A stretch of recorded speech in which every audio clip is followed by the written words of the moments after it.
Who substituted this for Easter? Now, I'm going to show you the deception.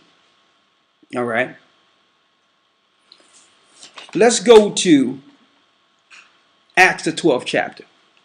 I'm going to show you how the powers that be use trickery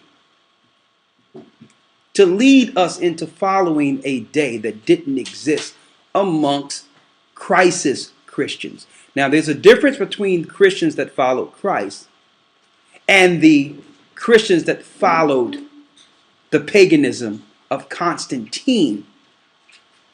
See, when Constantine came on the scene in the 4th century, something happened. They injected the pagan Roman worships with Christ's name. And they cloaked and hid their satanic worships by just changing the characters of their gods into biblical names, but still kept the same worships on the same days.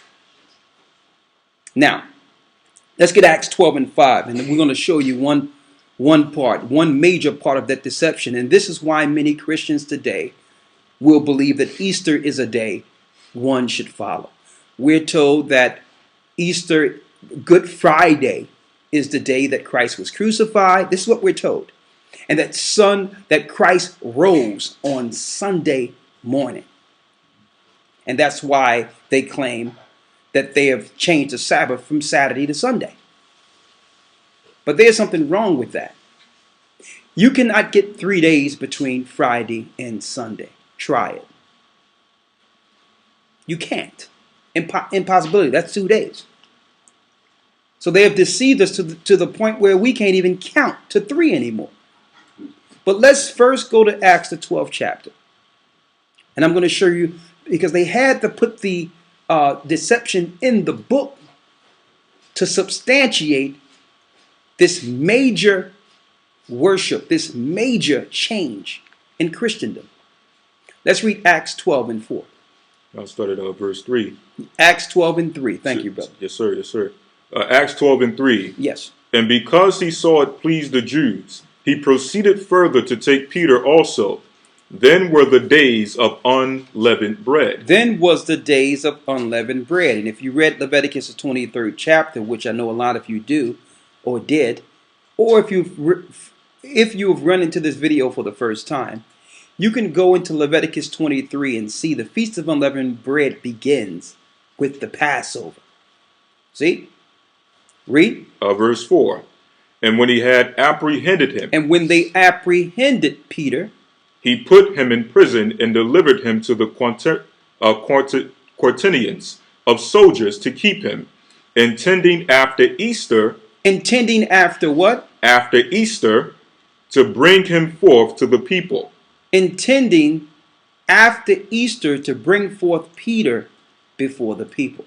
Now, this is the Romans, the same people that are ruling today, seeing Peter as a threat and was looking to take him and make him a mockery and looking to execute him. You understand? And make a total mockery of him in public. They had their armies guard him so that he couldn't escape, so that they could bring him when? Read it again. And when he had apprehended him. And when they took him, when they apprehended him, when they detained him, he put him in prison and delivered him to 4 quaternions of the soldiers to keep him. Look how many soldiers they needed to keep this good Christian. You understand why? Because Christ's kingdom and Christ's doctrine was a threat to the Roman way. The Roman way is the world we see today. Right? Christ was a threat to that. Peter was given the keys to the kingdom. So now that Christ was out of the way, who's the next in line to be martyred or to be ridiculed? You got it, Peter. So these same Romans, supposed to be the Roman Catholic Church that's celebrating Easter today, are behind the killing and martyrdom of Christ and the disciples. Now, how did that switch where the Romans become the good guys? When back then they were apprehending, detaining, killing and murdering and crucifying Christians. See, I'm going to give you a secret. For those who don't know this, though, you're going to find that the Romans had a problem with these particular Christians because, let me show you. Hold that, get Acts 13:1.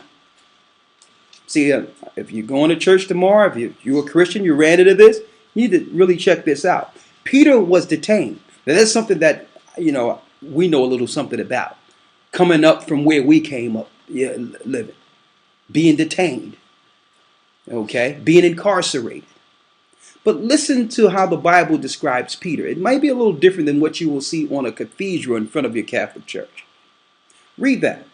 Now there was in the church that was at Antioch certain prophets and teachers. Certain prophets and teachers. As Barnabas and Simeon. As Barnabas and Simeon. We know Simeon is who? Peter. Read. As Barnabas and Simeon, that was called Niger. That was called what? That was called Niger. That was called black. See? So the original disciples, and I know that to a lot of people it doesn't matter. Of course it doesn't matter now that the truth is coming out. But lo and behold, Simeon Peter was Niger. He was a black man. So was all the disciples. So was Christ himself. So you got the Romans, the European power, looking to destroy the power of the discipleship, of the doctrine of Christ that would one day bring a kingdom for these particular people who were under Roman rule for a time, who was under the fourth beast. That's what we're talking about here.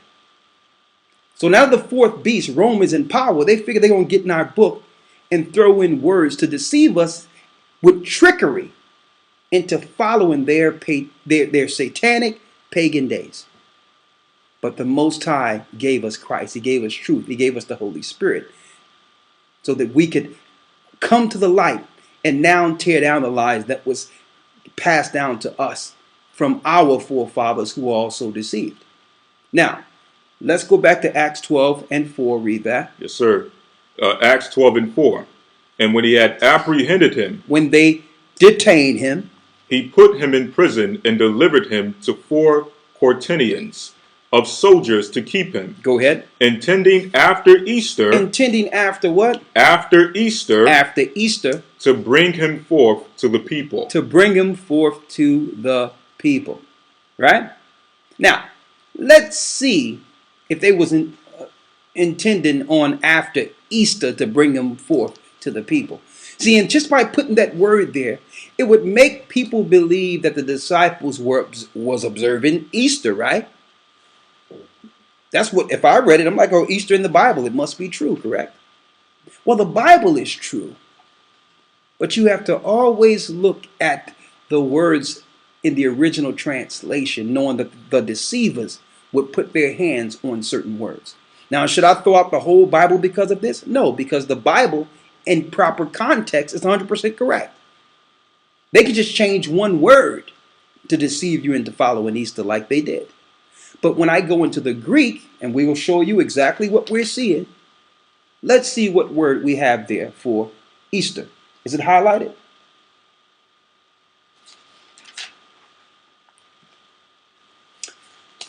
Give Lloyd a second. He's going to get it for you.